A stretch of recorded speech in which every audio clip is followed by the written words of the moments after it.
We're back, the Bullpen Mafia, as we alluded on the front half of the episode. In my opinion, we have the best reliever in baseball joining us tonight, 5-time All-Star, 3-time NL Reliever of the Year, and Houston Astro, the closer, Josh Hader, joining the Mafia. Josh, thanks so much for joining us, man. Hey, what's up, brother? Appreciate you having me, and man, it's been a long time coming for sure. We're going to ask you, how quickly are you deleting Petey's number after this episode? Never.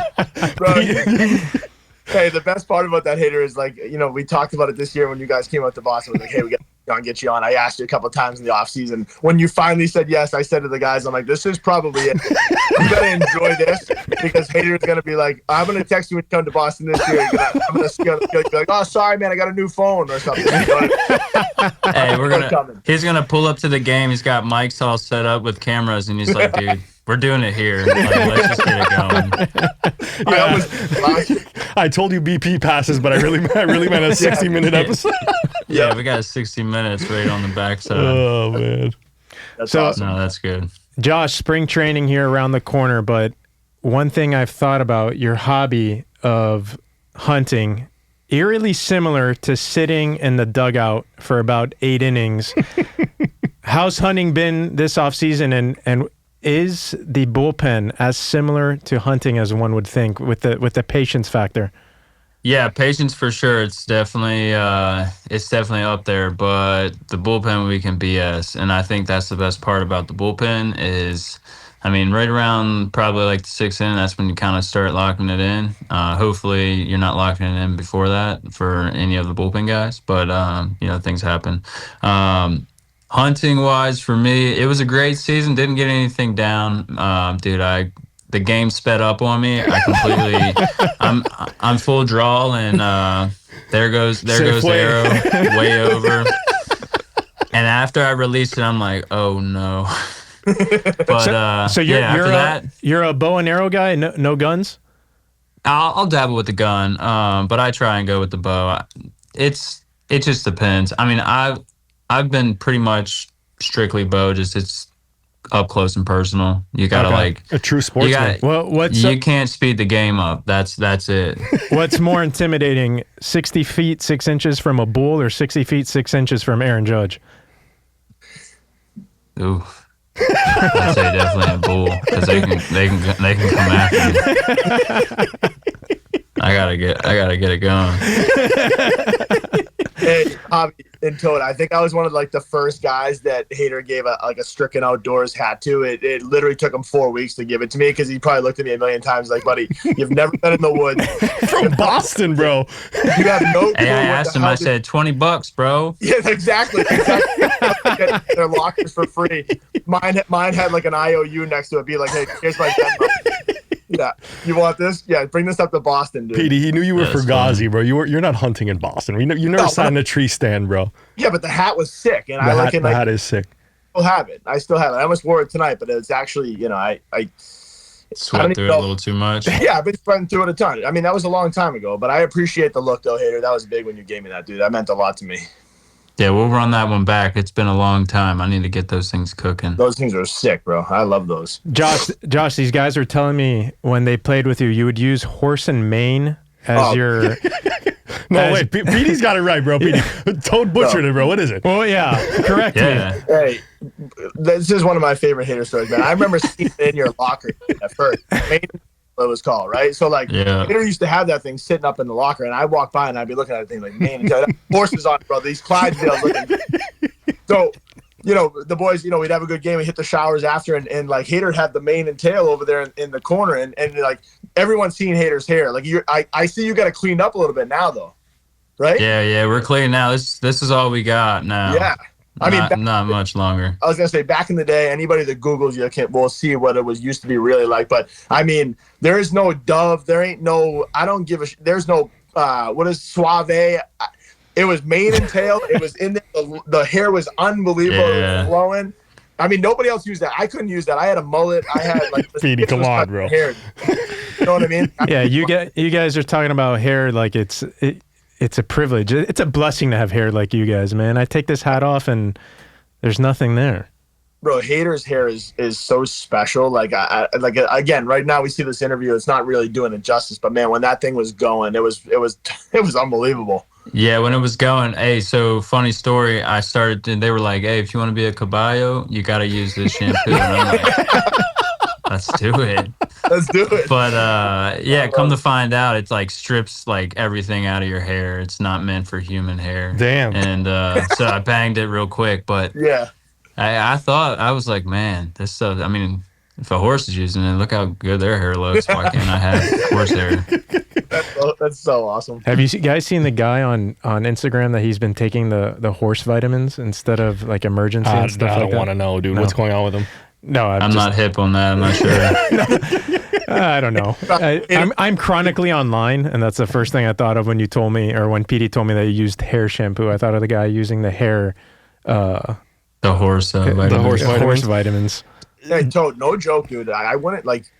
I'd give it a try if I were you, bro. You never know. You look like Hader. The vitamins or the shampoo, bro? If I start taking horse vitamins, I might have 3 feet of hair. Hey, Josh, we're getting closer to the season, man. Obviously, Toad and I were talking about it earlier. You got one of the coolest walkouts. I mean, walkouts now are unbelievable, bro. I mean, you go to any MLB stadium, these closers come out. It's a light show. There's fire. I mean, you walk out to Fireman by Lil Wayne. Are we running it back this year, bro? Yeah, I feel like I can't change it up, at least for this year. They got a bobblehead coming out with like a ball with flames, and I'm like, that's sick. I kind of got to stick with it, like, because you can't be giving out those bobbleheads and then I'm coming out to a different song. Yeah, you're dialed, bro. Hey, didn't Lil Wayne post your walkout last year on his Instagram? He did. It was dope. Yeah. He sent a little story shout out. I was like, dang, that's sick. That's dope. That's caballo status, Petey. That is. And you're a rap guy to begin with, though. Like, main and tail. A rap guy. Yeah, for sure. Okay. Rap, and then obviously like my pops always listened to classic rock, so it was like, and then alternative rock. That was like main, but rap always. Yeah, gotcha. It's awesome. Josh, we do this with all our big leaguers, man. Obviously, Petey and I, we're not as fortunate to make it to the show, but we always love to hear from our guests, your call-up story, man. So walk us through that day you knew you were getting the call-up and what it was like putting on that big league uniform for the Brewers. Yeah, it was pretty sick. We were in Colorado Springs, AAA. It was, I want to say it was like, I don't know if it was before or after BP. I want to say it was after BP. And we're just sitting in there, and I'm sitting here watching a hunting video on my iPad. And I'm locked in. I got my headphones on, and we got Sweetie comes in, and he's like throwing a meeting together. And I'm sitting here locked in on this show, and he's like staring at me, and obviously I'm watching. So he's like, and everybody starts looking at me, and then I look, like, you can feel the eyes just burning, right? Like, you know. And I'm like, what the heck? And then everybody's staring at me, so I take my headphones off, and I'm like, what's up? He's like, I've been trying to have this meeting for 5 minutes, and you're sitting here just watching TV like it's no one's business. And I'm like, oh, what happened? And then that's when he was like, hey, you're going up to the big leagues, man. And then after that, I was like, man, this is sick. So called my pops, told everybody to get ready and come out. So I was debuting in Arizona, ended up flying in that day. I got hot, but I did not go in. I think we ended up winning that game by, like, it was a 1-run game. And then the second game, we were down by 2, ended up coming in. And, you know, I just remember coming in that game and two, like, you face these dudes and they're like, man, I got adrenaline through the roof. I don't even know how to control it. My legs were shaking. And I'm like, just figure it out. And I want to say I walked either 2 guys. I think I walked 1 guy base hit. I think it was like 2 pop-ups, and then my last guy, Jake Lamb, I remember that one. I got him to strike out. And I remember coming in, and in Colorado Springs, we were rooming at the time with Phillips and who else were we with? Hauser? Was that you? Did you keep your original crew together? Huh? Was it Hauser? No, it wasn't. It wasn't Hauser. Who else did we have? We had Yachty. What a throwback, dude. We yeah. we had Sweet Lou. Sweet Lou was there, and who else we have in there? Dude, we had like a good rotation. But anyways, huh? You guys live in a mansion over there? Or what? No, we were in like a condo, so it was a pretty good setup. I want to say we had 3 rooms, and then we had like a blow-up mattress in the like kitchen area. The Yachty sleep on that? He used to love that. Yeah. That's for Yachty. He was playing Call of Duty. We need the Yachty Rivera. Yeah, bro. He was playing COD all night. That's all he did. He was the nastiest player I've ever been a part of. But anyways, back to my story. So we had the whole crew, and I remember just heading out there from there. But anyways, struck out Lamb, came back, and just came into the bullpen, and the homies were there, just high fives, and obviously we're losing, so you can't be too excited. But it was a lot of fun. That's awesome. Josh, the Brewers seem to thrust you immediately into high leverage situations. Was that a tough transition for you at the major league level, or do you think you got a little bit of that reliever's confidence, that reliever's high when you step out on the mound and you're not even thinking about it? Yeah, I mean, you get the adrenaline in those situations when the phone rings. But it took me, I don't know the exact date, but it took me a little bit to get into the high leverage. I think I remember specifically it was against the Nationals, and I want to say, I struck out Harper, and then I got taken out. It was like runners on first and second. Harper came up lefty-lefty. This is before the batter rule. Ended up striking him out, and then they took me out. And then after that, it seemed to be like I started getting high leverage, but it was like multiple high leverage innings, and like tie games ahead. Right. So, if we had like a starter that didn't come out, I'd pretty much do like 5, 6, or clean up, and then 2 innings. So it was a good time. And you've been set up, and you're obviously now the closer for the Astros. Is there a huge difference in your approach on the mound when you're throwing in the 8th versus the 9th? Are the last 3 outs, announcers love to say these are the hardest 3 outs to get in the game. Are you thinking about that? What's been the biggest difference between being the setup guy and being that dude in the 9th inning? I would definitely say the 9th innings, it's definitely harder, I would say, but pitching in general in the big leagues is pretty hard. But at the same time, you still have to get your outs, because I would say the only thing with being in the 9th inning is, you have those 3 outs, but guys, their approach is a lot different, especially in those safe situations. So you got to kind of be on your game. 8th inning, I'd say, like, they're locked in, but they're not fully locked in because they still have another chance. So, like, I feel like if you ever look through a game, like, typically through the starters, like, these guys are just kind of seeing where these pitchers are at, taking their swings when they can. But the bats are a little bit different later in the game because, you run out of them and you got to make things happen, especially if you're losing.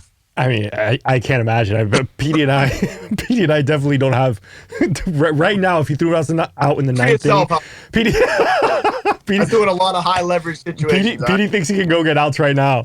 Save haters' ass. No doubt.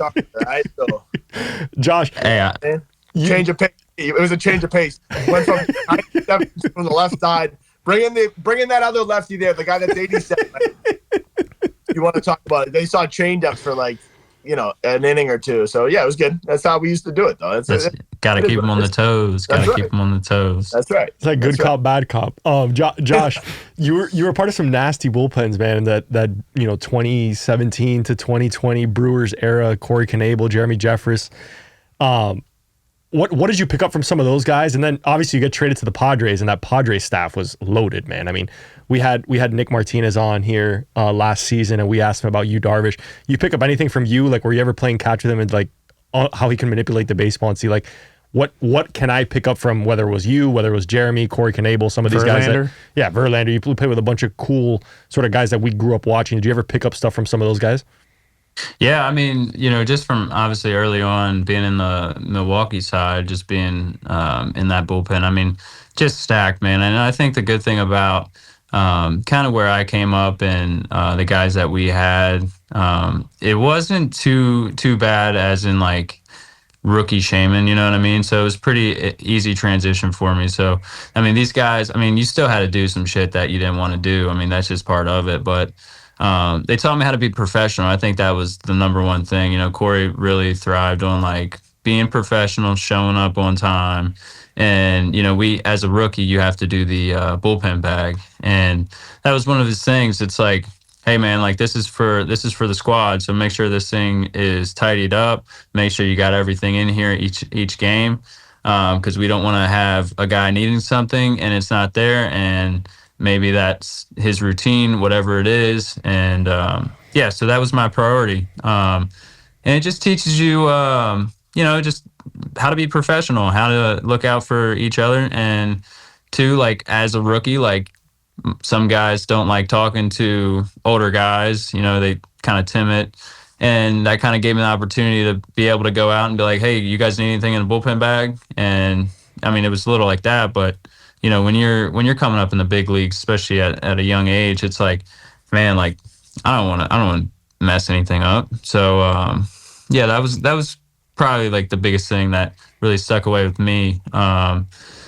But then going into San Diego, man, I mean, that bullpen was just stacked. I mean, every bullpen I think I've been a part of, just unbelievable. And as a baseball player, you always ask other guys, like, what's your thought process on certain things, how you throw this pitch. You just never know what may stick with you. How you attack certain hitters, like what's your mindset when you go in there. I mean, there's just so much information that these guys, I mean, everybody goes to different things. So you never know what could stick with you and help you out.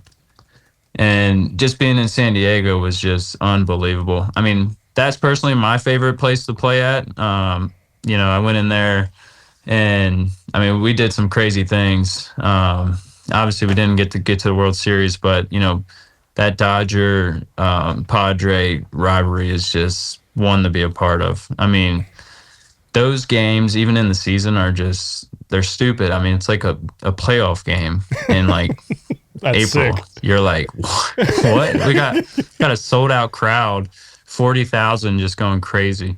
And that's what you want, man. That's why you play this game, is like you want to have that feel, and you want to be able to bring out the best and play the best. Josh, and go ahead. I was going to follow up with you, Darvish. I know it was no. Go ahead. Tell us about you. That's way more important than what I was going to ask. Nah, I mean, you is unbelievable. He is. He's a guy that I've looked up to, especially when he made his debut, and just watching him, the way he pitches is unbelievable. But playing with him, I got the opportunity to kind of sit down and pick his brain a little bit. I wish I would have picked it a little bit more, but I feel like you sometimes run out of questions. You just want to just be able to just look through his brain and be like, just give me the encyclopedia and let me just look through it. Yeah. But no, I mean, just with the slider, with my breaking stuff, he was a really big help for me on my slider, being able to get it like consistent, sharp.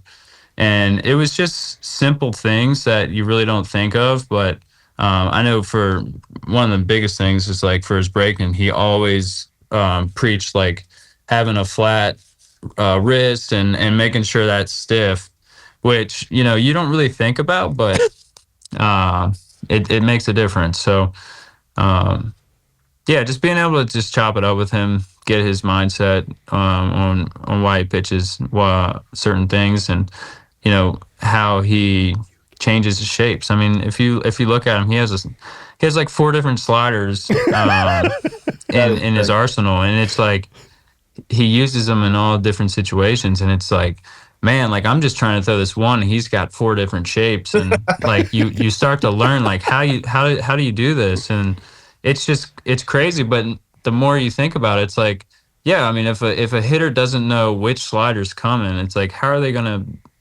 hit it, especially picking up what pitch it is, but then knowing if it's going to have depth, if it's going to be a gyro, or if it's going to be a sweeper. Petey, how many sliders you got, bro?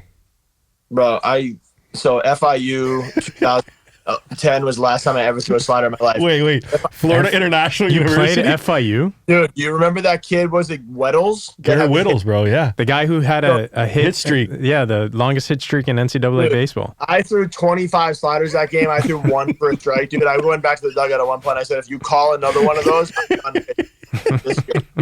Yo, if I had a hater slider, I'd obviously throw it all the time. But, boys, my slider was disgusting. I threw a 59-mile-per-hour curveball. I played. They had no idea what was coming. They didn't, hater, and especially again, if I come in after you, I look like an absolute hero out there. People don't know why. Hey, hater, he was throwing an ephus. Josh just gave you the roadmap, dude. The Darvish. I mean, he just put it on a tee for you, Petey. Come back. Yeah, Come back. I show up in Maryville tomorrow. They're like, dude, what are you doing? Hey, I think I got my wrist now. It's a little different. 15 years later, I finally figured it out. Yeah. He's like, I got it. I'd be like, is Rick Tomlin still here? Like, 10 years ago. Get out of here. Petey's going to tread. Rick, Petey and I are going to tread. Petey, how long do you think it would take you to hit 92 miles an hour right now? So, Javi, I'm in the facility multiple times a week. Like, I'm doing some of the U stuff. I shit you not. Like, if I'm 5 throws in, sometimes I'm like, buddy, I still got it. Then I'll let it go, like a little bit or try to be the man, and it hurts, dude. I don't know if 90 is even feasible. I probably hit like once in my life anyways in my prime, so I don't know why you're like I can do it at 37 in gray with 2 kids. Oh, man. You know what, Petey? That strength, they call it. The MLB is missing guys like you in today's game. Everyone's throwing too hard. I need the lefty specialist, the ultimate glue guy, Petey. Boy, you don't need me. Like you can like put me on the 40-man or throw me on the game day roster just to like hang. Like if Hader wants me to like carry his backpack or like he's talking about like get the boys. Like I'm perfectly fine with that. Like that's all I need to do. I don't need to pitch in the game. Just let me like muck it up with the boys down there and just kind be of water boy. Yeah. Come on out. Be a glue guy, be a locker room guy, and then like just dap the boys up in the afterward, and then head to the shower with some mane and tail, and the rest is it. Wait, you're gonna wash his hair for him? No, I ain't gonna wash it for him. I've seen that hair. I'd rather watch him wash it. We're going off the rails here. Who's got better hair, Hader or a boy Taylor Scott? Ooh, he doesn't have any hair anymore. Yeah, he all off. He's all cleaned up, bro. He thinks he's a Lululemon model or something. He's sharp now. He thinks he's a model. I'll tell you what, bro. I used to watch that. He used to eat so much of that Raisin Cane's, bro. He's still doing that. Raising Cane's with the gravy. Oof. Oh my god, dude, that sauce was sauce. Yeah, dude. He used to put the finger in there for the chicken. Start scooping it out. Yeah. But I mean, look at him now, though, bro. You guys got a nasty bullpen. We're gonna get into that in a second, so I don't want to know the thunder. But Josh, that's gonna be a good one. You talked a little bit about the Padres, your time with the Padres, and I think obviously here we got a lot of listeners that have no idea what the trade deadline's like. You were part of a trade from Milwaukee to San Diego. Walk us through that. I mean, what was your sort of timeline in terms of finding out? Did you anticipate anything? Was it kind of a surprise? And obviously you get put on a team that's absolutely loaded, right? Machado, Soto, Blake Snell. We talked about you, Darvish. What was that experience like in San Diego for that year and a half with the team? Yeah, so going on to the trade, we were in Pittsburgh. We had an off day, so I was going to go do some recovery stuff. I had it all set up with at this place, gonna float tank, do all the good stuff, and I get a call, and it's from a manager, and I'm like, what? What's going on? And then my wife Maria texts me, and she's like, because I missed the call. I wasn't. I don't even remember where I was. I was somewhere in the hotel, but my phone wasn't on me. And then I ended up grabbing my phone at the same time. My wife was reaching out, and she's like, "You just got traded." And I'm like, "I just got traded where?" She's like, "I don't know. It's all over Twitter." And and then that's when I got the call, and I'm like, "Yeah, I got to make this call." Come to find out, he's like, "Hey, are you at the hotel? Can you come out and meet up with me?" So went into his room, and that's when I found out I got traded. So kind of said later, and thanked him for everything. I mean, that was Counts was probably one of my favorite managers I ever played for. obviously he spent some time with him for a long time, so I got to know him really well. And then, pretty much got up and flew that day. Got some Chipotle and then just rolled out. Bowl or burrito? So I go, and this is a Cody Ponce special. So wow. you get the bowl, right, and then you get the tortilla inside the bowl. Oh. And then you just load everything up. So you eat it like a bowl, and then once you get towards the bottom, you make a burrito, and then you crush it as a burrito. Wow. Well, I would kill to try to wrap that shit at the end, dude. It's unreal. You just can't be digging at the bottom of the tortilla. It's a fine art, bro. Come on. It's a what? It's a fine art. You can't dig your fork all the way down so you don't poke holes in it, dude. Josh, you need to drizzle across the top too, the Chipotle vinaigrette. Yeah, you want those. Ooh, yeah, that's a game changer. Yeah, I forgot about that. So you grab your Chipotle, you get on the plane, and then what? Yeah, so got on the plane and then went to San Diego. We had a double header that next day, so we strapped it in. Wow. Coming off an off day, straight into it. And then, pretty much got into the clubhouse. Dudes were unbelievable. Just stars, right? I mean, they had that team is loaded with so much talent, from starting pitching to bullpen to the lineup. I mean, it was unreal. Two, with being in San Diego, that was before I even played there. Just being able to, as a visitor, that was my favorite stadium to go play at. Then living there, experiencing that was a lot of fun. Hey, do you think the boys would have loved it if you walked in with like a baseball and you were like, "Hey guys, you guys mind if you sign this? I'm Josh." Can everybody sign this for memories, please? I got jerseys already stacked up, just like, hey, oh, that's so awesome. That's hilarious. I need this for my man cave. Hey, Andrew Kittredge is a good friend of mine. We played summer ball growing up, and he was telling me one time in the All-Star game, like when it came to that, like Ohtani in the locker room, guys were like, "Hey, like Shohei's willing to sign stuff for you guys, but it's all like everybody can have like one thing or something like that." So he said like he had his bucket of like stuff to get signed, and he was like, "Well, if you mean one thing, like can you just give him this box?" But yeah, that's funny. So it is good. Josh, after your stint in San Diego, you end up signing with Houston. Other than Houston being a perennial winner the last decade or so, what attracted you to the Astros and wanted to land in Houston? Yeah, I mean, obviously, it's when you think about like contracts, you got to think about where you want your family to be at, where you want your kids to grow up at.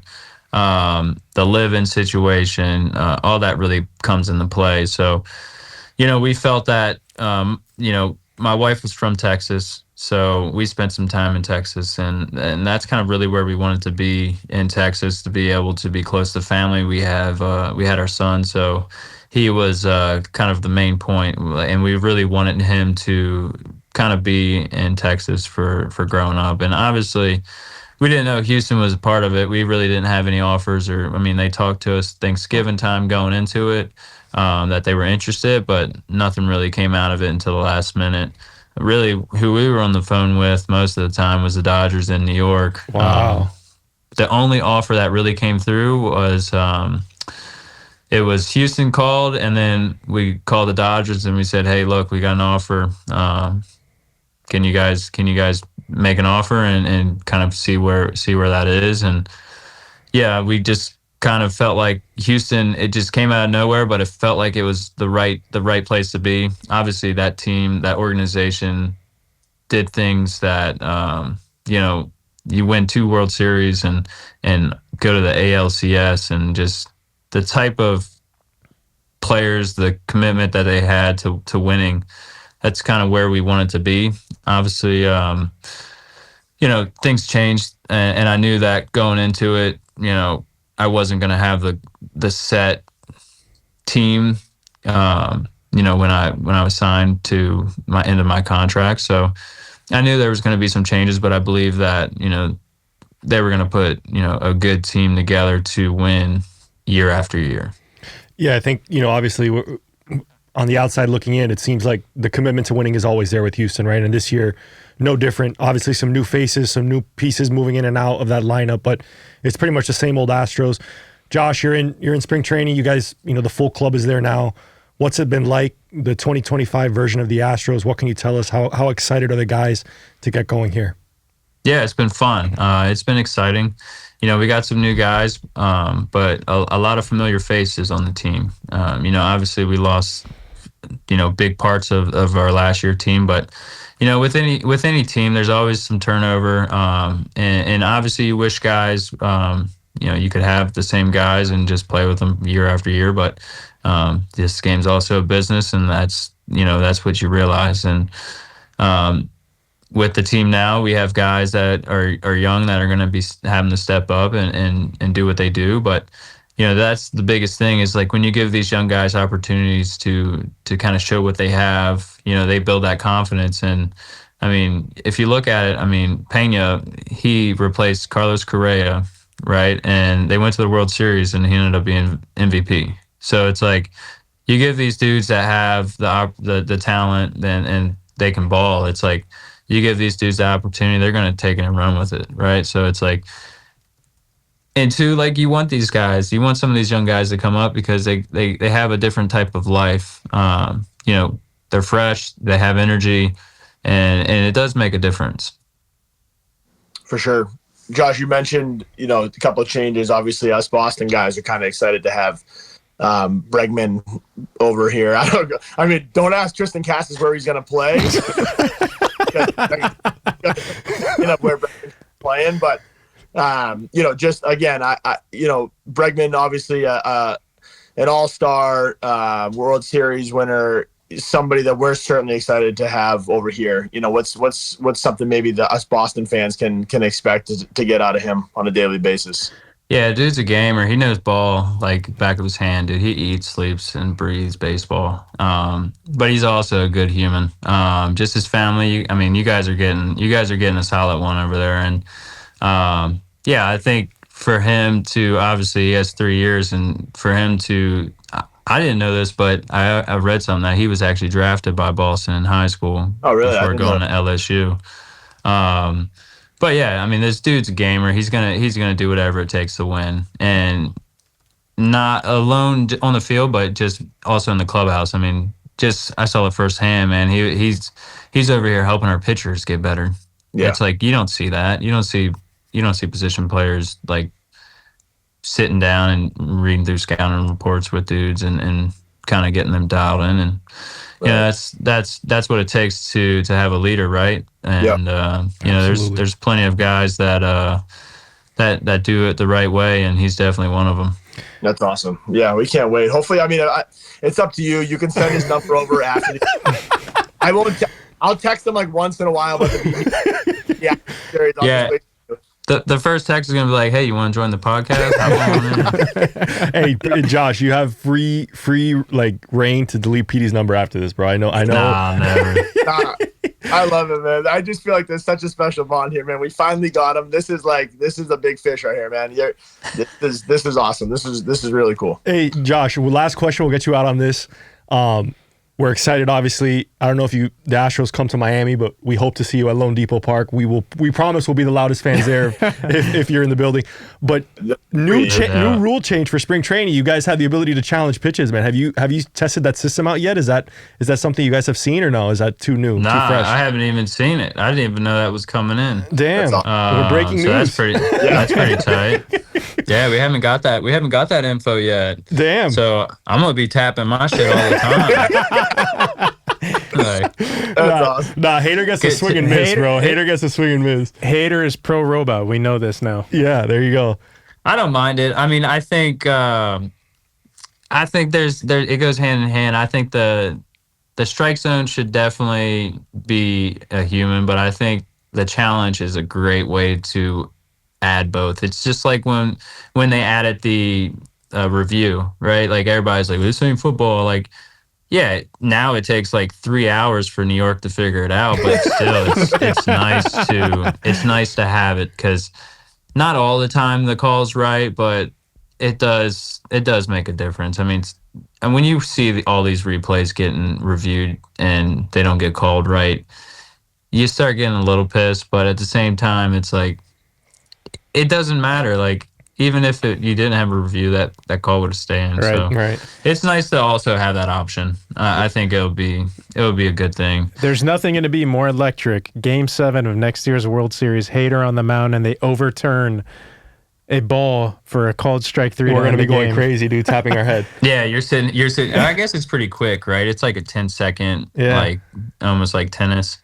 So I guess it wouldn't be too crazy. I'm thinking like you get a call ball and it starts walking down first base and then you hit. I'm challenging it no matter what. 3-2. If it's borderline, done. I'm in there. Umpire's like, what are you doing, dude? And you're like, no, the guy on the podcast earlier this year. He's like, your head all right? You're gonna give yourself a concussion, bro. Oh man. Well, we had a great time with you, Josh, man. Obviously, I really enjoyed playing with you. I enjoy watching you now even more, man. We're so proud of you. I know PD is as well.